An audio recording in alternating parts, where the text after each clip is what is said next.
Hello, hello friends. Welcome back to my channel. Well, it has been, you know, about 3 to 4 videos for me, talking about how Force Gurkha drives on a highway, how Force Gurkha drives, how does it drive in the hills, और वाट wedding में कैसी है, पानी में कैसे चलती है, और भी काफ़ी सारे एस्पेक्ट्स थे हमने डिस्कस किए थे. बट सबसे जो अहम जो सवाल है, specially you know in a country like India, where everybody is so obsessed with the mileage of the vehicle, although it does not should not matter. जहाँ पर बहुत बड़ी एसयूवीज या फोर्स गुरखा जैसी 3 टन का ट्रक है, जो मैं तो I call it a truck, तो वहाँ पर इतना मैटर नहीं करता. बट देन अगेन मेरे फ्रेंड्स, काफ़ी सारे फ्रेंड्स हैं जो कमेंट्स में भी उन्होंने लिखा है, तो हमने कुछ मैट्रिक्स बहुत ही सीरियसली इस चीज़ को लिया था. मैट्रिक्स हमने बिल्कुल एक्यूरेट मैट्रिक्स लिए हैं, और हमने टैंक टू टैंक जो माइलेज है वो ली है, और वो सारे के सारे जो मैट्रिक्स है, I would want to share it with you today. Right, so let us go to the slide number 1. अब हम जो इनिशियल जो हम देखते हैं, ऑडोमीटर की रीडिंग देख रहे हैं अभी हम, जो हमने हुआ क्या था, I tell you what happened. तो जब रिजर्व लगता है ना फोर्स गुरखा में, तो बहुत जोर से अलार्म बजता है, अजीब सा अलार्म बजता है, ऐसा लगता है जैसे आग लगती है, या ऐसा लगता है कुछ टूट गया गाड़ी में, एक्सल टूट गया, पता नहीं क्या टूट गया. तो मैं बड़ा हैरान हुआ था कि कहाँ से बजा अलार्म. गाड़ी रोकी साइड में, देखिए सारे टायर इंटैक्ट है, गाड़ी इंटैक्ट है. तो देखा कि वो ये जो क्या कहते हैं उसको, जिसकी हम डिस्कशन कर रहे हैं, ठीक है, कि अलार्म बज गया जी क्योंकि आपका रिजर्व लग गया. और जैसे ही वो रिजर्व लगा, वैसे ही मैंने इमीडिएटली जो ऑडोमीटर की जो रीडिंग थी, मैंने वो नोट कर ली. It was 1596 kilometres. उसके बाद टैंक बिल्कुल फुल करा लिया, और फुल कराने के बाद उसके बाद दोबारा से गाड़ी चली, करीबन हफ्ता 2 हफ्ता लगा, गाड़ी मेरी काफ़ी कम चली. और उसके बाद फिर दोबारा से जब वो अलार्म बजा, मैंने दोबारा से वो रीडिंग मैंने नोट डाउन कर ली. अब दोनों रीडिंग्स का जो डिफरेंस था, दैट वाज 394 किलोमीटर्स. कहने का मतलब कि वो टैंक टू टैंक चली और 394 किलोमीटर चली. अब इसमें जब रिजर्व लगता है, टोटल जो टैंक है 63 लीटर्स का टैंक है, और जो रिजर्व लगता है करीबन 50 लीटर का लगता है, और 13 लीटर बचा हुआ आता है. तो करीबन टैंक टू टैंक जो रिजर्व से मैंने लिया था, that is approximately about 50 litres, और टू बी प्रिसाइज 49.56 लीटर्स, अगर हम बिल्कुल प्रिसाइज होने की कोशिश करें. और उसका कॉस्ट भी मैं नोट डाउन कर लिया था जब मैंने टैंक फिल करवाया था 49.56 लीटर्स पंचकुला में. So the cost came out to be about 4388 rupees. Right. और जब पूरे मैट्रिक्स की कैलकुलेशन की, तो जो माइलेज निकली है वो निकली है 8 किलोमीटर पर लीटर. 8 का एवरेज देती है. अगर हम थोड़ा और प्रिसाइज लें, 7.95 किलोमीटर पर लीटर. अब 8 की एवरेज तो दे रही है, बट किस सर्कमस्टांसेस में दे रही है, हाँ, वो बड़ा इंपॉर्टेंट है कि मैंने किस तरीके से चलाई, मैंने कहाँ चलाई, और कोई दूसरा चलाएगा, डिफरेंट लोकेशन में चलाएगा, तो क्या ये सेम माइलेज देगी, कम देगी, ज़्यादा लेगी. सो लेट अस फर्दर डीप हम डाइव डीप करते हैं, और अंडरस्टैंड करते हैं कि how does the permutations and metrics they work. I'm moving on to the next slide. अब मैंने काफ़ी सोचा बैठ के, और मैंने जहाँ जिस तरीके से मैंने ड्राइव किया था, और जहाँ ड्राइव किया था, मैंने कुछ मैट्रिक्स मैंने जॉट डाउन कर दिए.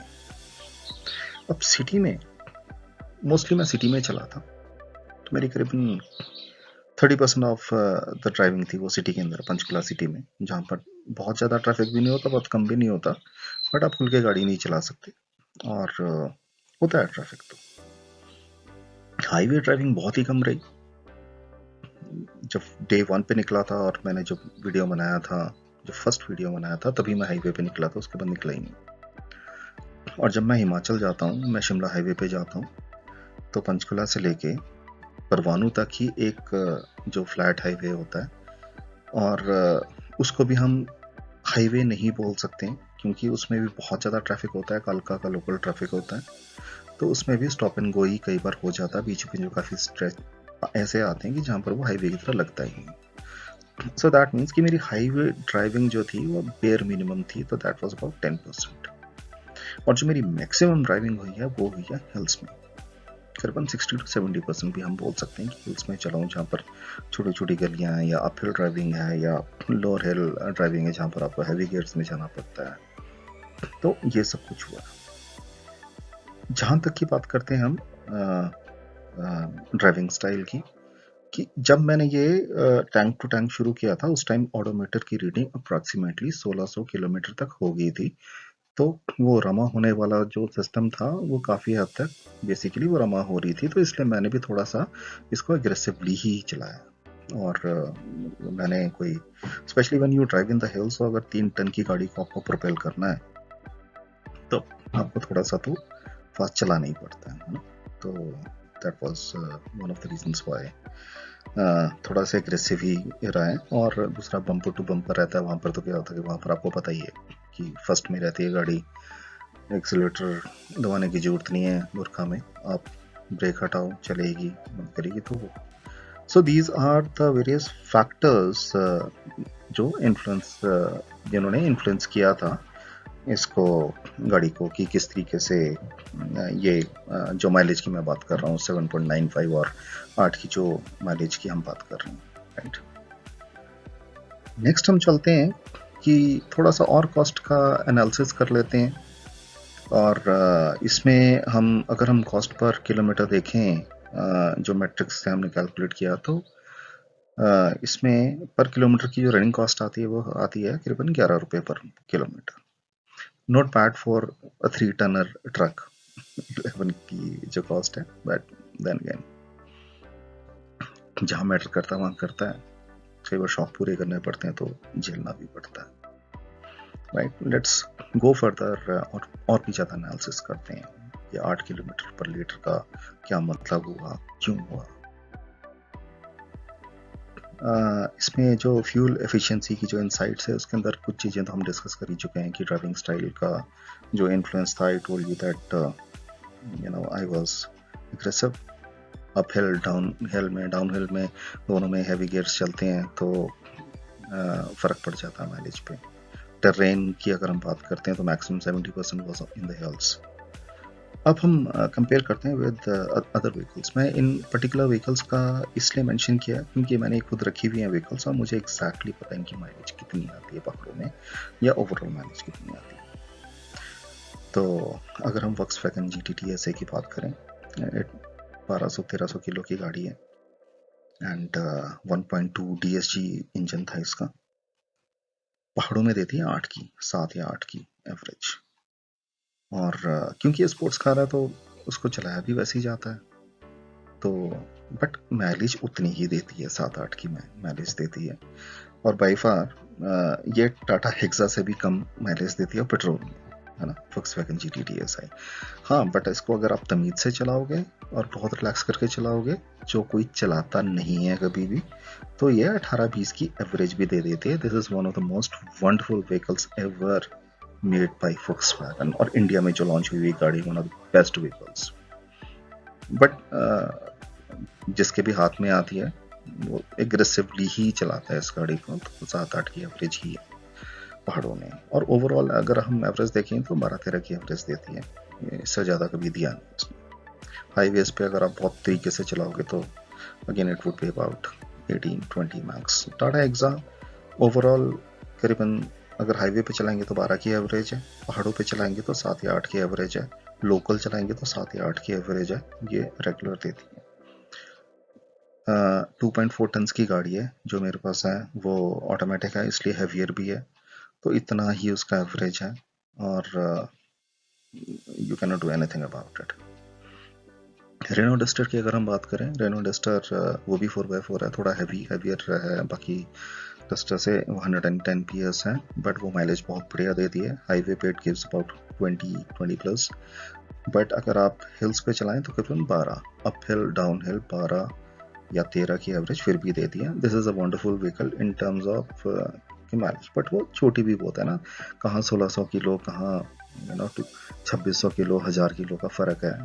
अगर हम कंपेयर करें फोर्स गुरखा से, अगर हम इससे हेक्सा से भी कंपेयर करें तो करीबन 800 किलो हेक्सा ज़्यादा भारी है उससे। When it comes to Scorpio again gives about 8 to 10 इतनी माइलेज रहती है स्कॉर्पियन की। One of my friends he went to Haridwar earlier this weekend उसने पूरा एग्जैक्टली ट्रिप नापा था यहाँ से हरिद्वार, एंड हरिद्वार से फर्स्ट क्लास हाईवे है पंचकुला से, और करीबन 11.8 की माइलेज दी थी। तो ये बेसिकली जो गाड़ियाँ मैंने रखी थी उससे थोड़ा सा कंपैरिजन है, कितनी का बाकी गाड़ियाँ माइलेज देती कंपेयर टू फोर्स गुरखा। और फोर्स अभी मैं और आता हूँ फोर्स गुरखा पे, let's go to the next slide.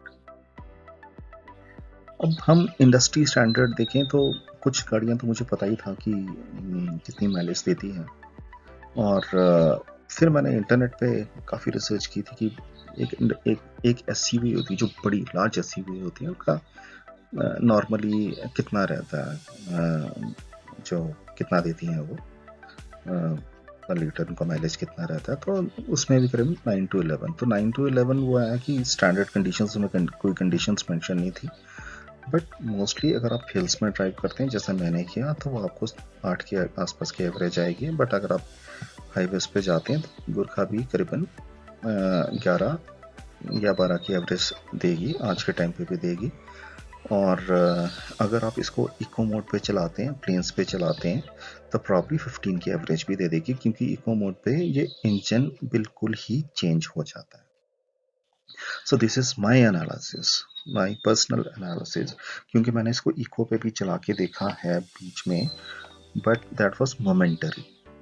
अब मैं क्या करूँगा, अब एक मुझे इस बार मैं कोशिश करूँगा कि जितना मैं प्लेन्स में चलाऊँ, क्योंकि अगर मैं सिटी में चलाऊँगा तो मैं इसको इको मोड पे चलाऊँगा और देखता हूँ कि कितनी एवरेज आ रही है, and I am going to share this with you, but I am pretty sure 13 to 15 के बीच में ये आराम से देगी इको मोड के ऊपर। और बट जो रेगुलर मोड है वो काफ़ी गति है, तो you would love to drive it in regular mode. तो रेगुलर मोड पे तो वो इतना ही 10-11 के आसपास और सिटी के अंदर हम 10 कर सकते हैं। फोर्स मोटर्स ने, जो एजेंसी ने मुझे ये बताया था कि 10,000 किलोमीटर तक ये इतना ही एवरेज देगी, और 10,000 के बाद जब इसकी सर्विस हो उसके बाद इसकी माइलेज और इसकी परफॉर्मेंस और स्मूथनेस थोड़ी सी बेटर हो जाएगी, इम्प्रूव होगी जब इसके ऑयल, पहली बार जब इसके ऑयल्स वगैरह चेंज होंगे। तो this is what they said, right. तो यही है अभी। सो सो गाइस, 8 का एवरेज तो देती है, बट किस तरह से दिया है, I hope I was able to answer all your questions. मतलब कि जो आएंगे मैं दोबारा से आंसर कर दूंगा, you can put in comments अगर मैंने कुछ मिस कर दिया हो यहाँ पर। और so that's all from my side on this, कि कितना देती है। Thank you guys, thank you so much.